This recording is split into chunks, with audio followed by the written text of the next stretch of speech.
Δημήτρη, τι είναι αυτό? Αυτό ήταν ένα κουκούτσι αβοκάντο, Ναι. όπου το βάλαμε στο νερό με τη μέθοδο της οπτογλυφίδας και τώρα πλέον, όπως βλέπεις, έχει κάνει ρίζα, έχει σκάσει και έχει βγάλει επάνω, έτσι, είναι έτοιμο να γίνει ένα φυτό. Τι είπες τώρα? Θα το φυτέψουμε τώρα και από εδώ και πέρα ό,τι είναι να γίνει θα γίνει.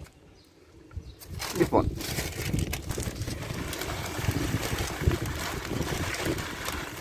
Άντε, με το καλό να φάμε και αβοκάντο στο μαγικό μπαλκόνι.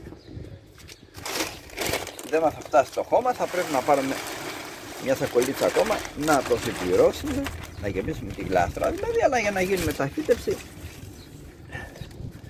ήταν Μπράβο, μπράβο, πρέπει. μπράβο. Το κουκουτσάκι μας λοιπόν πιθανό θα μας δώσει ένα καρπό, όπως και όλα τα υπόλοιπα που υπάρχουν στο μπαλκόνι μας δίνουν καρπό.